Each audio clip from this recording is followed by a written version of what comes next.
ఎందుకంటే నేను ఈ పాఠశాలలో చదివినందుకు నేను సమాజంలో ఎక్కడో ఉండవలసిన వాడిని ఇప్పుడు ఒక గుర్తింపుగా ఇక్కడ స్టేజ్ మీద ఉన్న మహానుభావులతో సమానంగా నేను ఉండగలిగినానంటే నా బ్యాకు నాకు సపోర్ట్ ఇచ్చింది ఈ సంస్థ, నాకు సపోర్ట్ ఇచ్చింది ఈ గురుకులం అనే మహావృక్షం.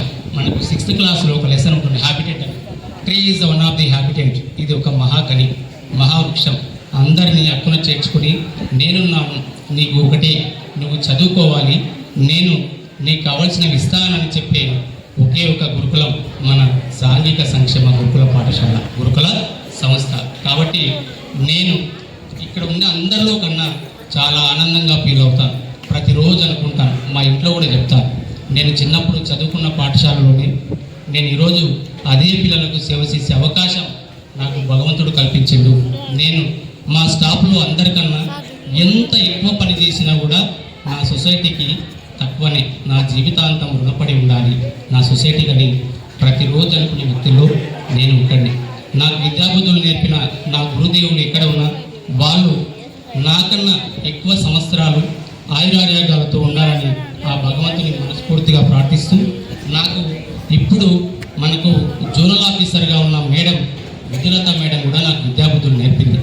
నా భవిష్యత్తులో నా బాగోగుల్లో ఆమె వంతు కూడా ఉంది. కాబట్టి ఆ మేడం కూడా పాదాభివందనాలు తెలియజేస్తూ, మనకు ఒక అవకాశం ఉంది. ఈ రోజుల్లో మేము చదువుకునే రోజులతో పోల్చుకుంటే ఈ రోజుల్లో బ్రహ్మాండమైన అవకాశం ఉంది. మీరు పైకి ఎక్కగలిగితే ఆకాశాన్ని కూడా అందించే అవకాశం ఇప్పుడున్న గవర్నమెంట్లు ఆ రకంగా మిమ్మల్ని సపోర్ట్ చేస్తున్నాయి. ఇప్పుడు మీ అందరికీ గురుకులాల్లో సీట్ ఇవ్వడం అంటే గవర్నమెంటు ఒక పెద్ద స్వార్థంతో చదివిపిస్తుంది. ఆ స్వార్థం ఏది? ఆషామాషిగా మీకు ఖర్చు పెట్టడం లేదు, ఒక పెద్ద స్వార్థంతో ఖర్చు పెడుతుంది. ఏందయ్యా స్వార్థం అంటే, మీరు ఈ గురుకులంలో చదివి రేపు పెద్ద పెద్ద ఆఫీసర్లు అయితే సమాజానికి సేవ చేస్తారు, సమాజానికి పనికొస్తావు, ఈ దేశాన్ని ఈ రాష్ట్రాన్ని ఉద్ధరిస్తావు, మన భారతదేశాన్ని మన రాష్ట్రాన్ని ప్రపంచ పటంలో అందరూ తలెత్తి చూసే విధంగా నిలబడే స్థాయిలో నువ్వు పెడతావనే ఉద్దేశంతో మన గవర్నమెంటు ఆ స్వార్థంతో మిమ్మల్ని ఇక్కడ మీకోసం ఖర్చు పెడుతుంది, మీకోసము ఖర్చు పెడతా ఉంది. రేపు ఒక డాక్టర్ అయితే సమాజానికి సేవ చేస్తావు, ఒక కలెక్టర్ అయితే సమాజానికి సేవ చేస్తావు, లేదా ఒక టీచర్ అయితే ఈ సమాజానికి మీ యొక్క సేవ బాగా ఉపయోగపడుతుందనే స్వార్థంతో మన గవర్నమెంటు మనందరికీ కూడా అవకాశం ఇచ్చింది. ఇప్పుడు కూడా చాలామంది ఉన్నారు పిల్లలు, వాళ్ళందరికీ అవకాశం ఇవ్వలేదు. ఎందుకు ఇవ్వలేదంటే పోటీ ప్రపంచంలో మీకు పెట్టిన అథ్లెటిక్స్లో మీకు పెట్టిన పరీక్షలో మీరు ముందున్నారు కాబట్టి మీకు ఒక అవకాశం ఇచ్చింది. ఆ అవకాశాన్ని సద్వినియోగం చేసుకొని భవిష్యత్తులో మంచి స్థాయికి వెళ్తే ఈ రోజు ఉన్న వాళ్ళు రేపు మన ఒకటి గుర్తుపెట్టుకోండి, ఒక కుటుంబంలో ఒక తరంలో ఒక వ్యక్తి బాగుపడితే ఆ కుటుంబం అంతా కూడా ఆకాశం సైడే చూస్తుంది, నేల సైడు చూడదు. ఇది పక్కా. ఒక కుటుంబంలో ఒక తరంలో ఒక వ్యక్తి మంచి స్థాయిలో ఉంటే ఆ కుటుంబం ఆ తరం నుంచి ఆకాశం వైపే చూస్తుంది తప్ప నేల వైపు చూడదు. ఆ అవకాశాన్ని మన గురుకులం ఇచ్చింది. ఇంకొకటి, మన ఉండే స్టూడెంట్స్లో అందరిలో కూడా బీపీఎల్ వాళ్ళే ఉన్నారు.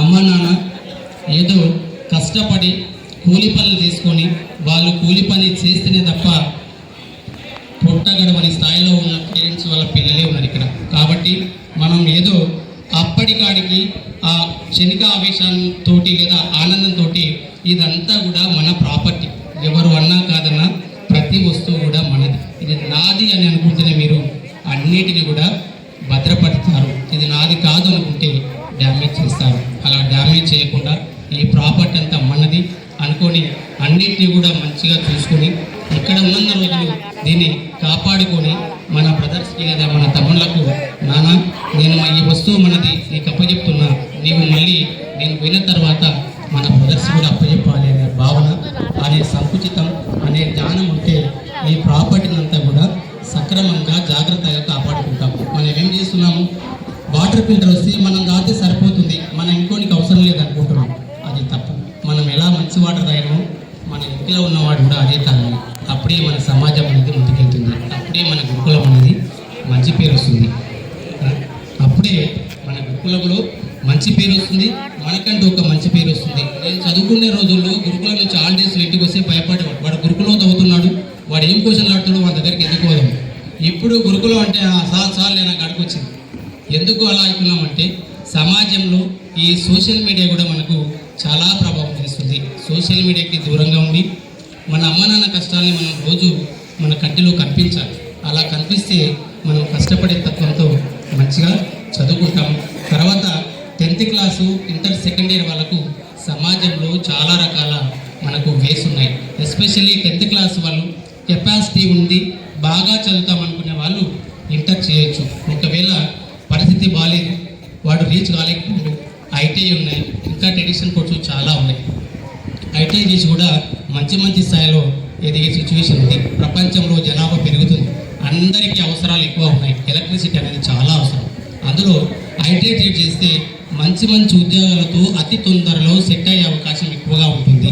చదువు బాగా చదివి చదువుపైన కాన్సన్ట్రేషన్ ఎక్కువగా ఉండి వాడి గోలు ఎక్కువగా ఉంటే ఇంటర్ తర్వాత డిగ్రీ తర్వాత సిరీస్కి వెళ్ళొచ్చు. పరిస్థితులు బాగాలేవు, ఆ స్థాయి లేదు, డైరెక్ట్గా టర్న్ అయిపోయి 10th తర్వాత ఐటీఐలో చేరినాడు. ఐటీఐ చేసిన తర్వాత 2 years 3 years తర్వాత ఖచ్చితంగా ఏదో ఒక మంచి ప్లేస్లో ఉద్యోగం వస్తుంది, మంచి స్థాయిలో ఉంటారు. మీరు ఒక్కసారి గవర్నమెంట్ ఫీల్డ్లో మంచి ఫీల్డ్లోకి వెళ్ళిపోతే మీ జనరేషన్ అంతా కూడా మంచి స్థాయిలో ఉంటుంది. అదేవిధంగా ఇక్కడ మన ప్రిన్సిపాల్ మేడం 24 గంటలు మన కోసమే తప్పిస్తుంది. ఆమె ఎక్కడినా కూడా మనపై